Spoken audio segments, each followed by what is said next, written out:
What's up, guys? Welcome back to the channel. This week, we're going to cover nutrient timing, all right? So the first thing that I want to discuss regarding nutrient timing is protein. And we're going to kind of go through protein, carbs, fats, and kind of cover different implications of those.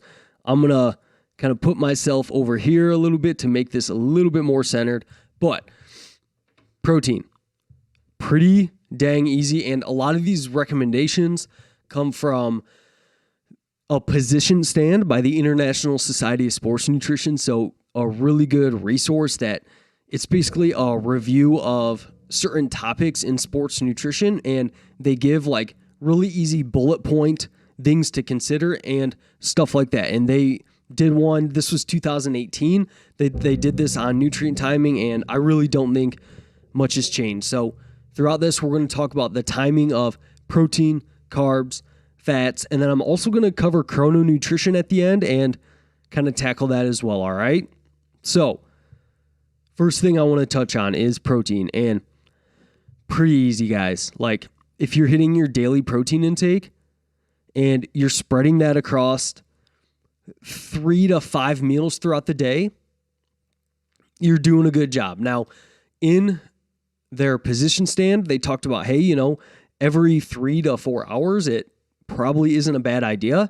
And I would probably agree with that. But I also think that, hey, if you have to go like 6 or 7 hours during the day and you don't have protein, but you still have 3 protein feedings a day spread across the day to some degree, and you're eating enough daily protein, I still think that you're going to be pretty well fine. But if you're looking for optimal, I would say that on paper, it does seem like, hey, every 3 or 4 hours, having a quality dose of protein is probably a good idea. And you see in that second point, quality dose. So we basically want the dose to contain enough of the essential amino acids, which leads to kind of a more robust increase in muscle protein synthesis if we have enough kind of those essential amino acids per meal. And there's things like the leucine threshold, stuff like that, that some people think is a thing, some people don't. I'm not going to go too much into my opinion because I'm not a specific protein researcher, but I think it's a safe bet to say, hey, we probably want at least like 20 grams of a quality source. And then if you have 20 grams from a more quality source, by this I mean like dairy products, meat, fish, eggs, stuff like that, that's going to be kind of a quality source. By less quality, I would talk about protein coming from like vegetables and grains and stuff like that. But if you're getting like 20 grams from kind of a quality source and you get like 10 grams from a less quality source, then I think that you're probably going to be fine there as well. All right.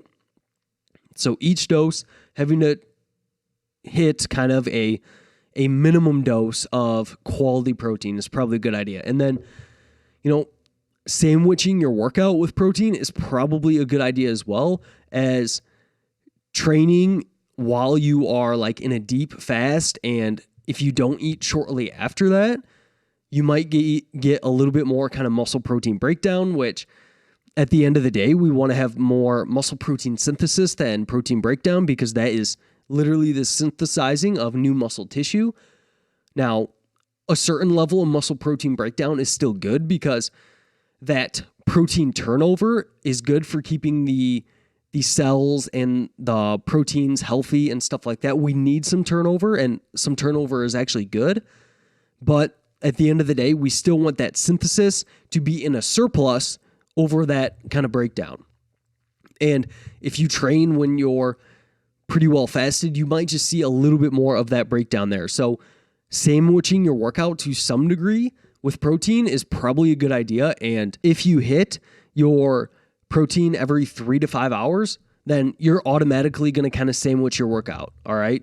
So this is probably more so for people that like to fast and stuff like that. Like, I think that fasting can still be a good strategy, but I do think that a potentially better approach from a muscle protein synthesis standpoint might be to do more of a protein fast, where you still have maybe a protein shake or something like that earlier on in the day, and you still kind of evenly space your protein a little bit more, but then you can backload some of your carbs and fats and still have bigger meals if you enjoy that later in the day or however you like to approach that, all right? And then also about 30 to 40 grams of a slower digesting protein prior to sleep is probably not a bad idea. So this might be a casein or really any protein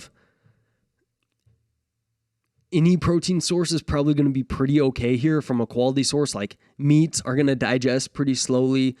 I think the eggs tend to digest a little bit faster, but if you have some fats in there and it's a little bit of a mixed meal somewhat, it's going to slow things down. And, even if you had a whey protein shake right before bed, I still don't think it's going to be a big deal. And if you start comparing the differences of having whey before bed versus casein, then that's going to be such a small difference. Like, especially if you're already having like 3 or 4 other protein feedings throughout the day and you're hitting your total daily protein intake, the difference between having whey versus casein before bed is going to be so small to where, hey, I probably just wouldn't worry about it. And whatever you kind of prefer is where I'd go there. If you wanted to be 100% kind of optimal there, we might go towards the slower digesting route, but I think that you're probably going to be pretty fine either way, all right?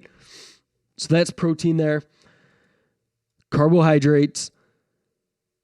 Generally, I tend to recommend having a pretty substantial amounts kind of around workouts. So I like to see 40 to 50+% of someone's carbs around their workout window. I just think that this makes them feel a little bit better throughout their workout. It helps them relax a little bit after their workout if they have a little bit of carbs and stuff like that, and generally leads to pretty good performance in the gym, and it seems to maybe help on the recovery side of things to kind of eat a meal and chill. But I can see people kind of playing around with this and seeing kind of better approaches, and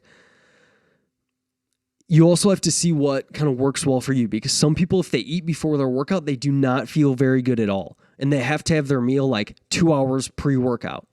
Whereas others like to eat a meal right before the workout and they're totally good.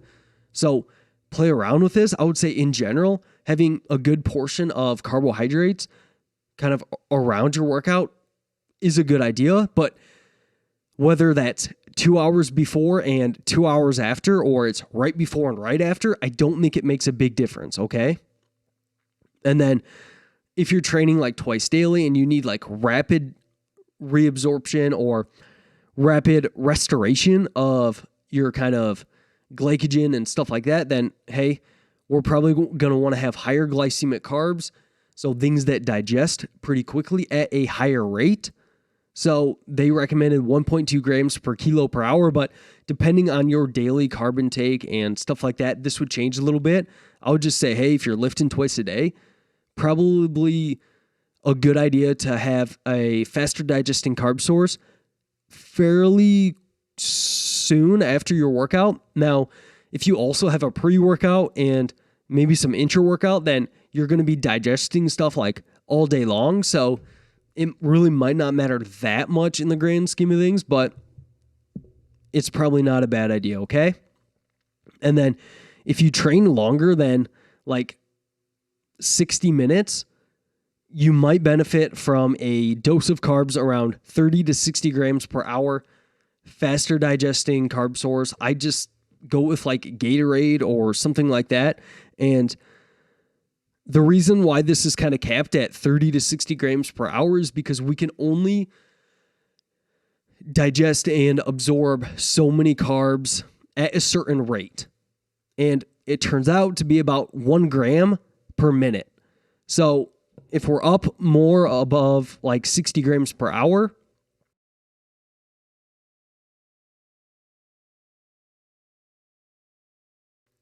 we're probably not going to really make use of that a whole lot. And we're probably just going to digest that kind of later on.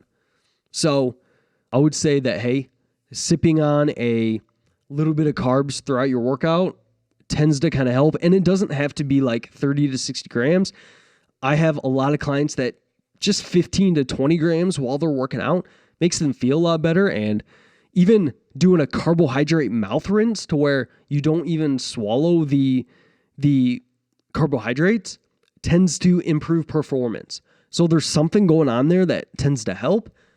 So I think that, hey, if you've never tried, if your workouts are like above 45, 60 minutes and you've never tried having, hey, just a little bit, like 15, 20 grams of carbs in your workout, unless you like having more, which is totally fine too, give it a try. It might make you feel a little bit better while working out. And, it could improve performance, and it might also kind of decrease muscle damage a little bit, because I won't get like too deep into it, but the insulin response might kind of help kind of blunt a little bit of that muscle damage. So I think that, hey, it's worth trying out having a little bit of your carbs during your workout to see if you like it, to see if it helps performance and stuff like that. But hey, if you're hitting your daily carbs and you're training once a day and you are having a little bit of carbs pre-workout, a little post-workout, and things are going well, I also wouldn't make it mandatory that you have to do that or that your results are going to be far better. It's just a little thing that might help a little bit, okay? So that's carbs. And then finally, fats. Pretty easy one. Just maybe not a ton of fats right around your workout. And that's mainly for like gastric distress and stuff like that, because fats are going to slow down digestion. So if you're digesting a lot of food throughout your workout, it might not feel the best. All right. So maybe not a ton around your workout, but if your pre-workout meal is like 2 hours pre-workout and you have some fats in there, that's totally fine. But if your pre-workout meal, for whatever reason, has to be pretty close to your workout, then I would probably limit fats. I would limit fiber, because fiber is going to kind of have the same effect. And it might have some gastric distress if you have too much fiber right before you go to work out. So maybe not a ton of fats around your workout, but spreading fats kind of evenly throughout the day and adjusting that based on when you work out and how comfortable you are with things, I think makes the most sense there, all right? And the final thing I want to touch on is chrononutrition. So for those that might not know, my master's degree was studying the topic of chrononutrition, and it's basically how your food impacts certain circadian rhythms and how those circadian rhythms might have effects on the body and other things like that. So when it comes to chrononutrition and when you're eating your foods, it might not be the best idea to eat a ton of food before bed, because the idea is this might kind of give your body a signal that, hey, I just had a meal, I'm up, I should be active, I should be doing this sort of thing, rather than kind of winding down.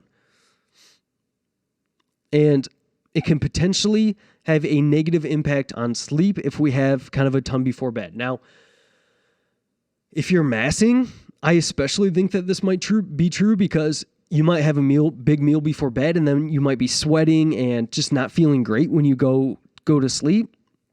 But when you're cutting, you might actually want to have an okay amount of food before bed, because something that might kind of trump the chrononutrition is food-seeking behaviors throughout the night. So if you're going to bed hungry, well, you might wake up more because your body's like, hey, I got to eat. I need to go find some food. So it's going to try to have these food-seeking behaviors, and that's not going to help sleep either.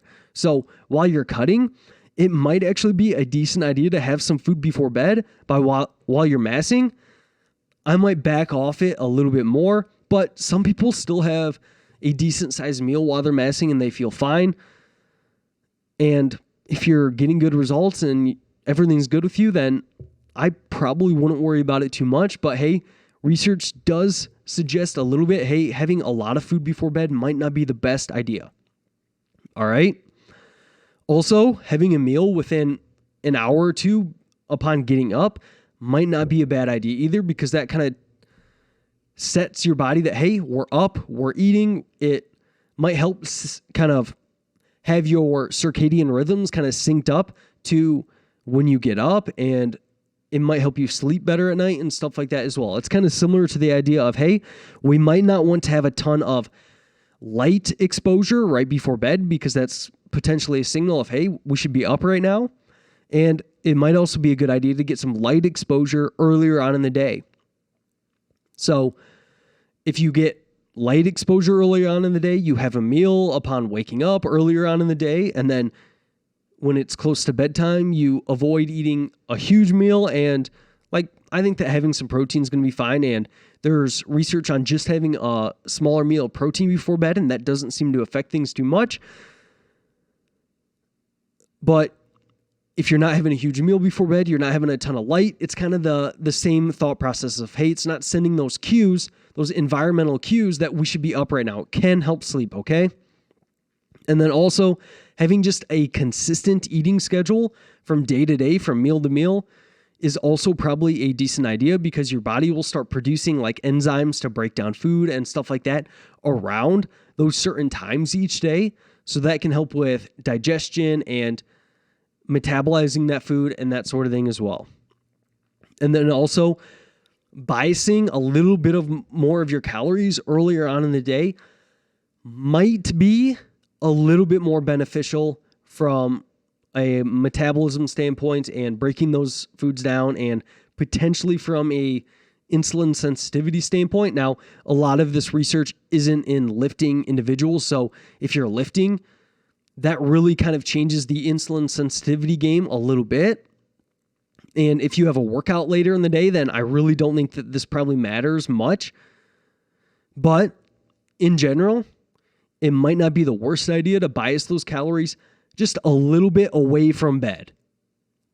And that might send a little bit better kind of environmental cues of when you should be sleeping and when you should be awake. All right. So a lot of this chrononutrition stuff, it's still pretty kind of novel area, but these are some things that could help a little bit. All right. So to kind of recap everything here, protein every 3 to 5 hours with a quality dose of 20 to 40 grams per meal, probably a good idea. Maybe a slower digesting source before bed isn't a bad idea. Carbs, maybe having a little bit more of your daily carbs around your workout, trying with some carbs in your session, also not a bad idea. Fats, maybe not too many before you work out so you don't have a lot of GI distress. Same with fiber. And then chrononutrition wise, maybe we don't have that big meal right before bed, but while we're cutting, it might actually be helpful to have something. And then, hey, maybe biasing those calories a little bit more earlier in the day and just trying to send those environmental cues of when we should be awake, when we should be sleeping, probably not the worst idea. So hopefully you found this helpful. I appreciate you tuning in, and I will see you next Sunday.